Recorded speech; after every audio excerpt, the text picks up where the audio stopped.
ಮನೆಯಲ್ಲಿ ಅಕ್ರಮ ಶಸ್ತ್ರಾಸ್ತ್ರ ಹೊಂದಿರುವ ಆರೋಪ ಪ್ರಕರಣಕ್ಕೆ ಸಂಬಂಧಪಟ್ಟಂತೆ ಮಹೇಶ್ ಶೆಟ್ಟಿ ತಿಮ್ರೋಡಿ ಅರೆಸ್ಟ್ ಆಗ್ತಾರಾ ಅನ್ನುವಂತ ಒಂದು ಪ್ರಶ್ನೆ ರೈಸ್ ಆಗ್ತಾ ಇದೆ.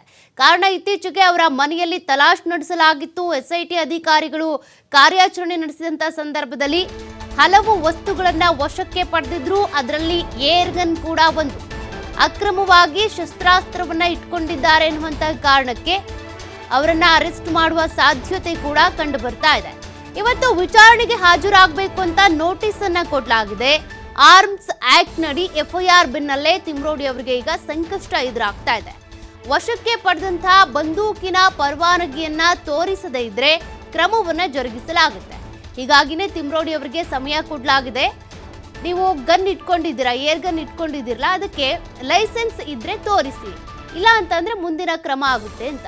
ಚಿನ್ನಯ್ಯನ ಮಹಜರು ವೇಳೆ ತಿಮ್ರೋಡಿ ಅವರ ಮನೆಯಲ್ಲಿ ಬಂದೂಕು ಪತ್ತೆ ಆಗಿತ್ತು. ಅಂದರೆ ಚಿನ್ನಯ್ಯನನ್ನ ಕರ್ಕೊಂಡು ಬಂದು ತಿಮ್ರೋಡಿ ಅವರ ಮನೆಯಲ್ಲಿ ಒಂದಷ್ಟು ಶೋಧ ಕಾರ್ಯವನ್ನು ನಡೆಸಲಾಗಿತ್ತು. ಜೊತೆಗೆ ತಿಮ್ರೋಡಿ ಅವರ ಸಹೋದರನ ಮನೆಯಲ್ಲೂ ಕೂಡ ತಲಾಶ್ ನಡೆಸಲಾಗಿತ್ತು.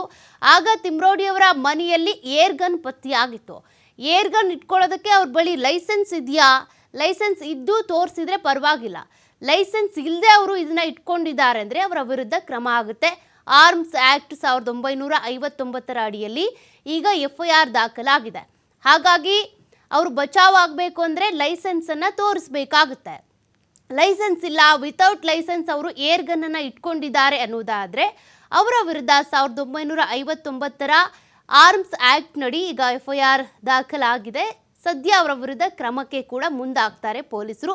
ಹಾಗಾದರೆ ಲೈಸೆನ್ಸ್ ಇಟ್ಕೊಂಡಿದ್ದಾರಾ ಇಲ್ವಾ, ಅದೇ ಪ್ರಶ್ನೆ. ಈಗ ಇದ್ರ ಬಗ್ಗೆ ಪರಿಶೀಲನೆ ನಡೆಯುತ್ತೆ.